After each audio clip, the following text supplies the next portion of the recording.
Alright, Internet, let's just get into it this week because we have a lot to cover. My name is Joseph. Now tuned into the motherfucking greatest.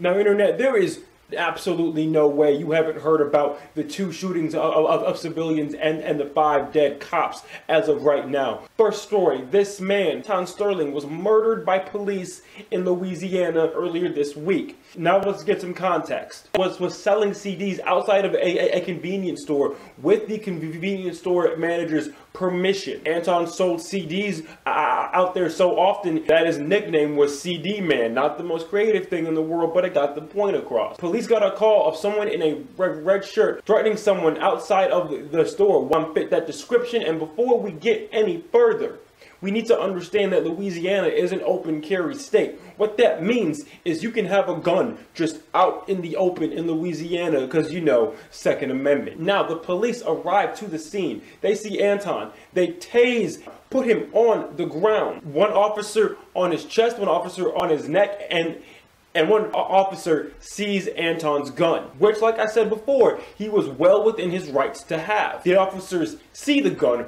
freak out. One officer puts 2 bullets head and then 4 in his chest. And in a disgustingly convenient turn of events, both cops' body cams just came off. Next, the police went into the convenience store and demanded the security footage from the convenience store without a warrant, which is illegal. Now, what's giving me hope in this particular case is the federal government and the Attorney General are stepping in and handling this case. The Attorney General, Loretta Lynch, if you didn't know, is amazing. She's pushing for that terrorist who shot those 9 people in Charleston, the death penalty, and she's calling the bathroom bill in North Carolina against the LGBTQ community the new Jim Crow laws. Last thing I want to say about this is Alton's wife and his 15-year-old son were up there giving a speech, and his 15-year-old son was just bawling and grieving at the loss of his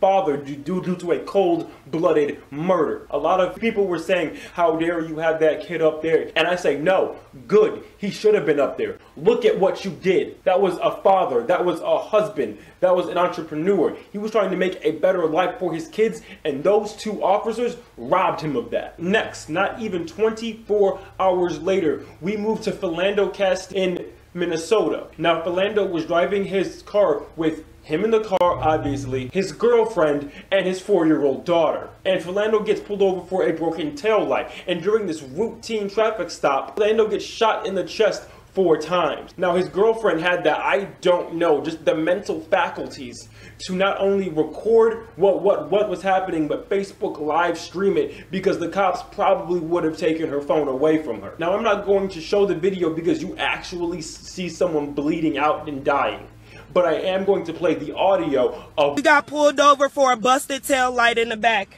and the police just, he's covered. They killed my boyfriend. He's licensed, he's licensed to carry. He was trying to get out his ID and his wallet out his pocket, and he let the officer know that he had a firearm and he was reaching for his wallet, and the officer just shot him in his arm. We're waiting for a back. I will, sir. No worries. I will. Fuck! He just shot his arm off. We got pulled over on Larpener. I told him not to reach for it. I told him to get his hand out. You told him to get his ID, sir, and his driver's license. Oh my God, please don't tell me he's dead. He don't deserve this. Please. It's okay, I'm right here with you. What happened? The Attorney General, the amazing Loretta Lynch, has said the federal government will be handling this case as well, because this is, again, a blatant abuse of power. And lastly, we moved to Dallas, Texas, where there was a peaceful and respectful protest to protest these last 2 shootings. These protesters actually worked with police, find out the best route to go and wouldn't obstruct too much traffic, and they really still wanted to be seen. They were working with law enforcement, and as of now, law enforcement think there are about 3 people who decided to just go on a murdering rampage climb to high buildings in Dallas and start sniping police officers. There really isn't much we know on it now, so I'm not going to report on any of the speculation and any of the he said, she said. I only want to report on the concrete facts that we know, but that is all we know about that situation. Okay, now if you just came to this video because you wanted to hear the news, you can turn this off now, because here's Joseph's opinion. I think at the core of all this, Americans need to understand the way black people get treated is not the same way every other race and ethnicity gets treated in this nation. As a black male, it's hard not to feel like you are just one bad cop or one bullet away from a hashtag. And more often, it seems like we can't do anything right with the police. The man in Minnesota was literally reaching for his ID. The cop said, can I see your ID? And before he reached for it, he said, before I do anything, officer, I want to let you know I have a concealed weapon and I have a permit. Now that that's out in the air, I'm going to get my ID. Reached for his ID in his back pocket and got 4 bullets in his chest with his 4-year-old daughter in the back seat. That cop didn't care. He let off 4 bullets in a car with a 4-year-old in the back. At the very minimum, the least charge you could put that as is reckless endangerment. I don't understand how you could do that. The police seem to forget that they are civil servants. Their job is to protect and serve, not intimidate and enforce. Taxpayer dollars pay for the bullets that you use to shoot your very citizen. I don't want to be afraid of police officers. I want to know that they have my best interest at heart. The killing on both sides needs to stop. Killing innocent black people just because they are black is wrong. Killing innocent cops just because they are police officers is wrong. Now the thing these two have in common is they are both innocent people. As a police officer, you are not judge, jury, and executioner. And as just some crazy person with a gun, you are not judge, jury, and executioner. If you want to change something, get in the system and start changing it. Have that uncomfortable conversation about race. Talk to a white person about white privilege. Talk to a black person about not being militant. Talk to a cop about how they make you feel and how they can better serve your community. All this killing and all this violence will not solve the issue.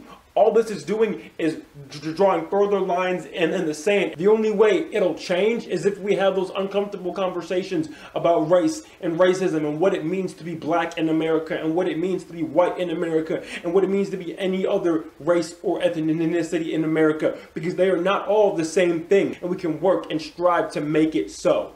So yeah, guys, like I said, let me know how you feel in the comment section down below. Let's start having those conversations. Let's open that dialogue. I put out a new video each and every Saturday. So if you like what we do over here, press that subscribe button. Press the like button if you liked it. Favorite if you really liked it. Share this with a friend if you think they need to hear something like it. But as always, my name is Joseph Ferguson, and I'll see you guys next week.